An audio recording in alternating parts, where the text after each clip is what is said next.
Good morning here in Hanoi. Today is our day 3 and today ay free day natin. So today guys, nag-book ako ng cooking class sa 𝐿𝐿𝐿. So yes, mag-cooking class tayo. So yung nabayaran ko is around 1,800 pesos per pax and you can book that one sa 𝐿𝐿𝐿 din if you want also na mag-cooking class here in Hanoi. Bakit kami mag-cooking class? So if you all know, meron kaming maliit na cafe. So we wanted also to try Vietnamese cuisine. So yung goal ko, every country na naman na mapuntahan namin, aside sa mag-food crawl, ay mag-cooking class na din. Kaya kinuha namin yung cooking class for today. So let's go! It's a beautiful morning. Sana hindi umulan and we still have a lot time to do today.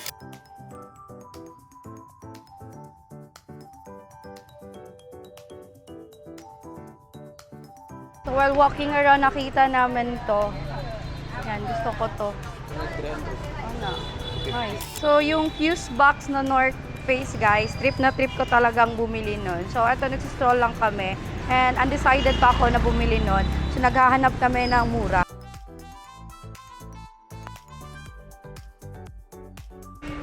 So if you're also coming here sa Vietnam, mainit guys, napaka-humid, so you can also bring ganito. Hindi kami nagdala, so bumili kami. Yes, magdala kayo ng fan. Sobrang humid talaga dito. Alam niyo yung hindi mainit, pero napaka-humid talaga here in Hanoi. Kaya talagang pagpapawisan kayo, kahit makulimlim guys, grabe talaga. Alam niyo ba yung mga electric fan nila nasa labas, nag-electric fan sila sa labas. Yan, so meron na kami.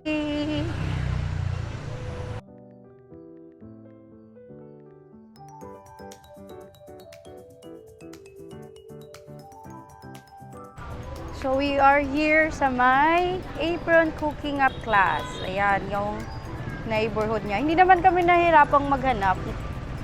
Madali naman siyang puntahan, tsaka nasa-search siya sa Google Map. And eto, palengke market guys. So mamimili daw kami ng mga ingredients before mag-start yung class. So for this cooking class, it is sponsored. So nag-sponsor yung 𝐃𝐨𝐜𝐬𝐬 sa aming cooking class, o diba? So bigyan pala kami ng ng tea.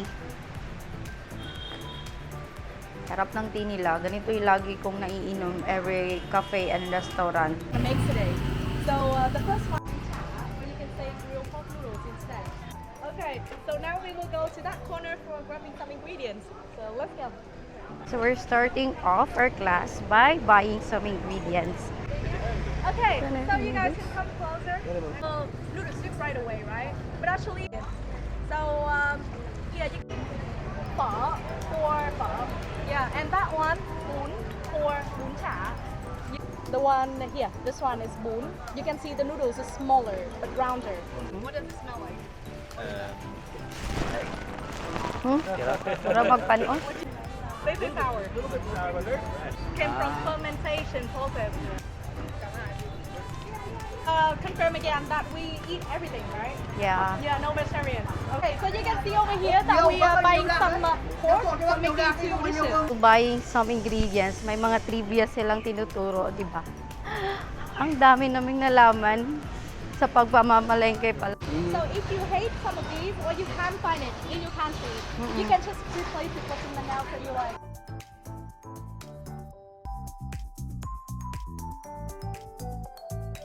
Like somewhere between apples and pears, right? Yeah.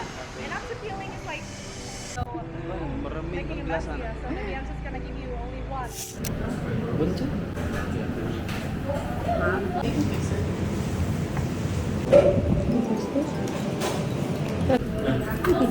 have you watched? And around this time frame, we have one. Kung magluto ay broth. How many times you go to ground? And so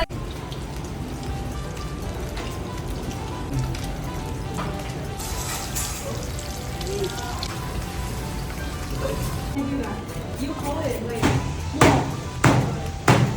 Big heat, so big heat. Long. And now, and here, everything here. This is for the sauce. Maybe two later, I guess. Kiam. A few mung bean sprouts. Like, if you like it, you can make it sweet. We separate it. Yeah, thinly.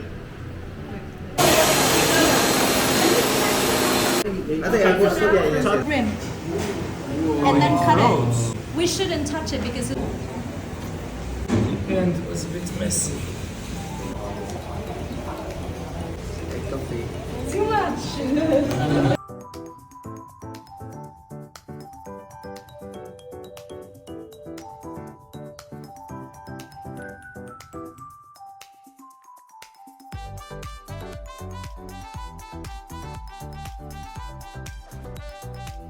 Hi!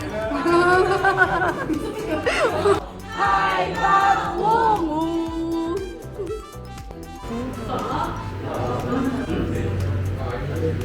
We are done with our cooking class and all I can say, sulit na sulit yung experience naman doon. Aside sa, alam na namin kung paano lutuin, char. Aside sa, ayun na nga, tinuro sa amin yung mga Vietnamese cuisine. May pa trivia pa sila, tsaka history ng food, and ito pa, busog na busog kami. Kasi yung niluto namin, kinain din namin guys. Grabe, ang daming food. So, I will recommend na if you have some vacant time dito sa Hanoi, you can also book Apron cooking class. Kasi sulit talaga siya guys.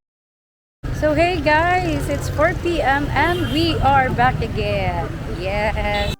So, right now, ay mag-explore naman tayo around Old Quarter, Hanoi.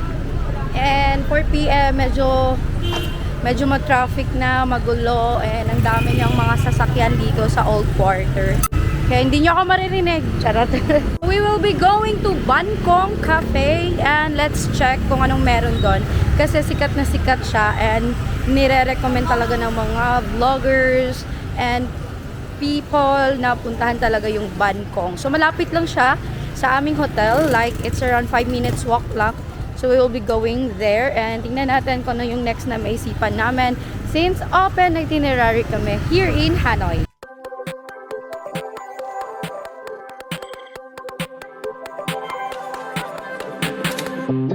My hands are shaking, stifle my breath. You look so lovely, it scares me to death. I used to get so insecure with you, it's different. Yeah, just something about you makes me so sure. Don't know what it is, but you make me wanna stay. Take a leap of faith. I know that you're safe, I know that you'll save me. You'll be my parachute, baby, know you'll catch me whenever I fall. Normal day in Hanoi. Tula o badminton. Your arms headed straight down through the night clouds, so is my heart pounds 10,000 feet between my parachute. Baby, know you'll catch me whenever I fall. I know you got me, butterfly feeling, edge of a cliff,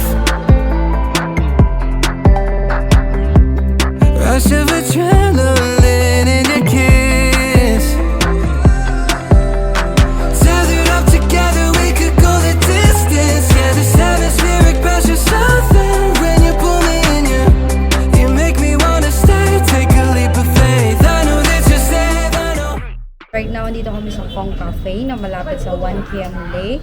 And grabe, ang ganda ng aming spot here. Tingnan nyo.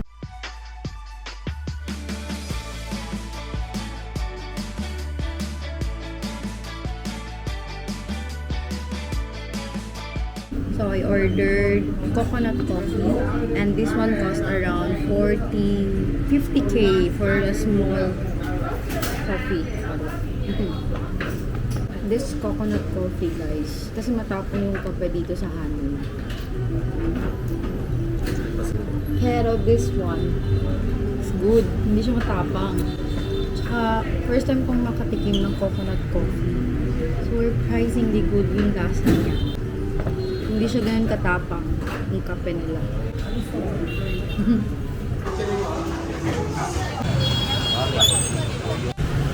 Alam niyo yun guys, nasa labas na kami ng Cong Caphe, tapos maglalakad na kami. Kasi naantok talaga ako. Kakainom ko lang ng kape, naantok ako guys. Yan. So mahirap mag-stroll ngayon kasi matraffic, talagang rush hour, mahirap maglakad along the road, and also maulan as of this time. Kasi shopping, char. Actually yung husband ko niya, nag-scout na siya ng kung ano yung bibili niya. Kasi mura yung North Face dito and ang ganda ng quality. Kaya ayan, naghahanap siya. Actually may natikuan akong bag. So siguro mamaya babalikan namin yun. Kaso nga lang, eto inantok ako guys. Ayan.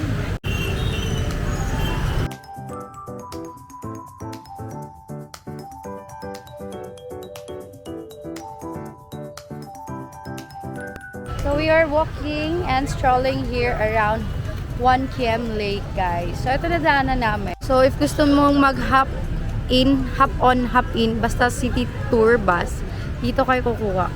Ayan.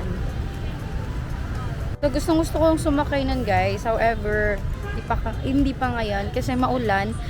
Mahirap sumakay ng open top bus na maulan. Buti na lang ngayon, tumila na. Kaya ito, naglalakad ulit kami. So eto, since tumila na yung ulan, pupuntahan namin yung Ngoc Son Temple kasi malapit lang siya dito sa 𝐿𝐴 Lake. Actually, nakikita na namin guys. Pero iikutin mo pa kasi. Kaya ayan, nilalakad pa namin. Pero papakita ko sa inyo guys ha. Ganito siya, kalapit na lang.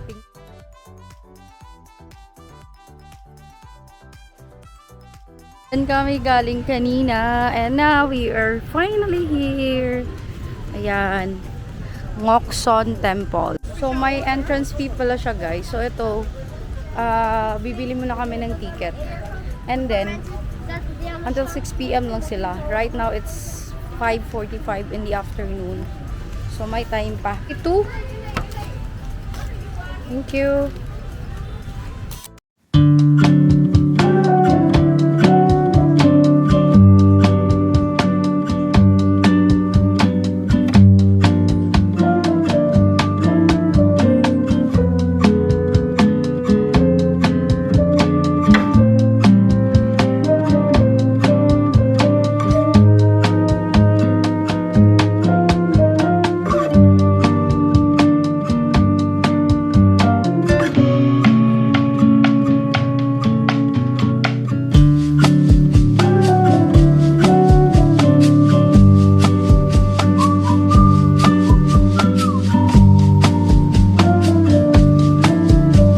Nagsistroll na lang kami kasi tapos na kami sa may temple, and then eto malapit lang dito sa temple, tumawid lang kami.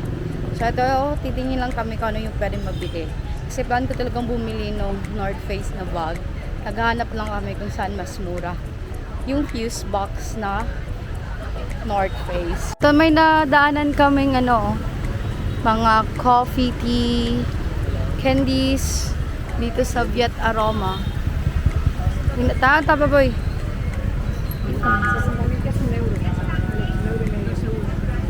Per kilo siya. 390k, 200k per kilo.